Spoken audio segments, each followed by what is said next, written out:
Welcome to AC 24/7 Top Story Countdown. We'll guide you through the biggest news of the day. Our focus, advocating our rights, advocating health and advocating Earth. Here's our pick for number 4. She's now a wanted fugitive escaping the law. But Olesia Krivtsova was a teenager like any other. Olesia Krivtsova is now on Moscow's most wanted list, but enjoying the streets and the freedoms of the European Union. For the safety of those who helped her to get here, we've agreed not to give too much away about how she escaped. No one expected that the case would grow so much that the resonance would be huge. Krivtsova's social media was typical of her age, but some of her social posts criticizing the war in Ukraine were brought to the attention of authorities by fellow students, one of them distinguishing between snitching and patriotic denunciation. The only difference is that in Stalin's time, people disappeared for good, and it wasn't clear where. Now, because of social media, almost the same thing is happening, except it's very public. From the start, Krivtsova was made an example of. Most of the many hundreds prosecuted for anti-war activity in Russia have been charged with disseminating false information. Krivtsova was charged with terrorism instead. Why are you so scary to them? Because I'm not the first and I won't be the last. In the era of the information war between propaganda and reality, words can get through to someone. That is why the authorities are afraid, because words are the most terrible weapon. Krivtsova had been on her way to meeting her husband for coffee when she was arrested for the second time. She was placed under house arrest on trumped-up charges, so in February, as she turned 20, she made her decision to go. Taking very little. Do you regret the posts? It's a difficult question. I lost a lot and went through a lot. My mother's tears faced with the situation. I lost my husband, grandfather, and grandmother. This is a huge price for anyone. But Krivtsova would not be silenced, even as Big Brother watched. Orwell's quote tattooed above an image of Vladimir Putin as a spider. I think it's now my daily job to discredit the Russian army, because the Russian army is committing crimes on the territory of Ukraine. Tell me about this place, how it's been. Yes, the stairwell looks very Russian because the building was constructed in the USSR. It's only my second day here. I haven't had a chance yet to tidy up my new place properly, or to get my bearings around the courtyard and the surrounding area. But Krivtsova has already set up a new Instagram channel.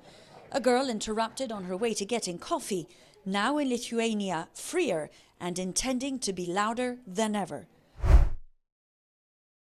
TheAdvocateChannel.com looks at the world through the lens of equality and inclusion. Subscribe, like and share now. AC 24/7 Top Story Countdown continues with our producer's pick for number 3. Rail cars bursting into flames early Thursday morning when a BNSF railway train hauling ethanol and mixed freight, including corn syrup, derailed in Raymond, Minnesota, forcing nearby residents to evacuate for several hours. We take full accountability for it, and we'll continue to be here until this is cleaned up. Ethanol is a highly flammable chemical. The effects of exposure can include coughing, dizziness, and unconsciousness. But so far, officials say there have been no injuries or reports of toxic exposure. Safety of the community is our utmost priority. This comes nearly 2 months after the February derailment of a Norfolk Southern train carrying hazardous chemicals in East Palestine, Ohio, that sparked a days-long inferno. And it's just the latest in a string of recent incidents calling the safety of the nation's railways into question. The reason that we're pushing so hard on railroad safety is to make sure there are fewer of these incidents. This happens more often than I think most Americans realize. As the federal government launches investigations into the causes of the derailments, lawmakers on Capitol Hill are taking action.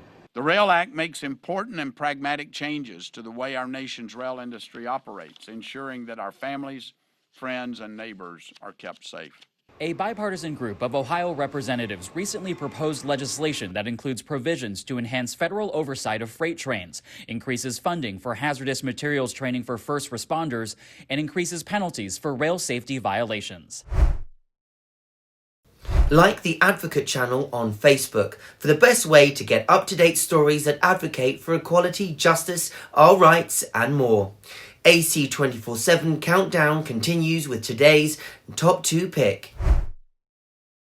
At approximately 10 p.m. last night, 2 of our Blackhawk helicopters were involved in a crash during a planned training flight in Cadiz, Kentucky, that resulted in the death of all 9 service members. Officials say 2 crews, 4 and 5 members each, were aboard 2 H-860 Blackhawk helicopters conducting routine night training ops. Specifically, they were flying a multi-ship formation, 2 ships, under night vision goggles. When you're talking about night vision goggles, when you're flying an aircraft, and I'll demonstrate, pardon me for this, but you have 2 goggles like this in front of your face, and that's where you can see using the illumination from whatever is out there, stars, moonlight.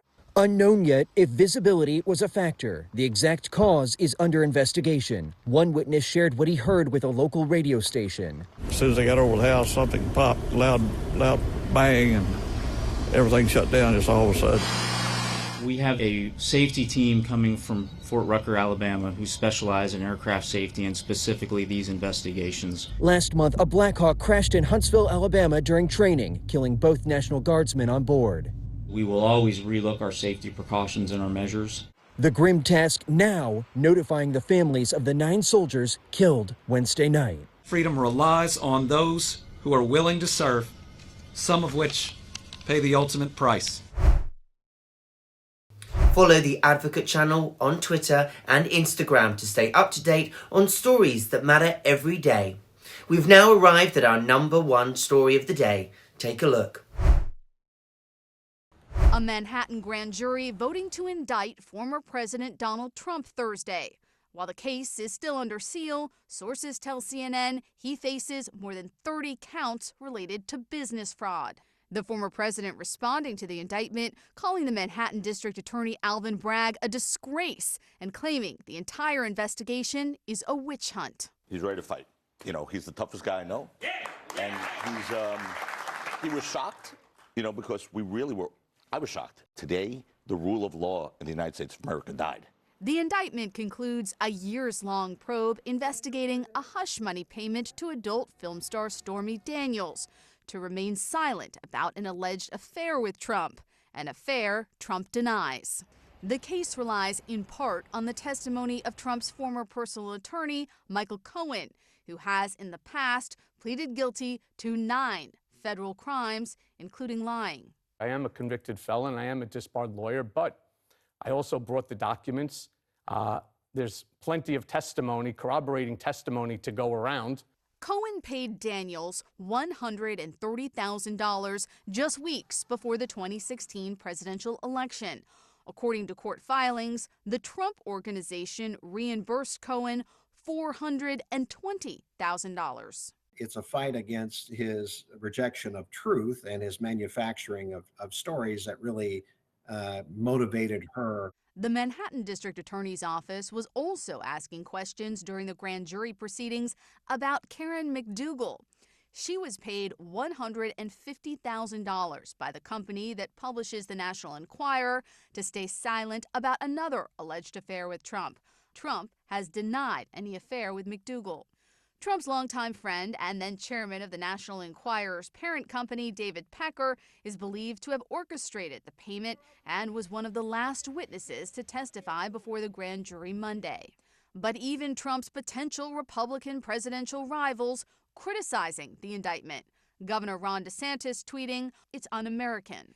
And Trump's former Vice President Mike Pence telling CNN, "I think the unprecedented indictment of a former president of the United States on a campaign finance issue is an outrage."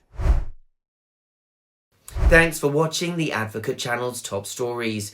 We're on Facebook, Twitter, TikTok and YouTube. Follow, like and share, or check out theadvocatechannel.com for even more stories that advocate for you.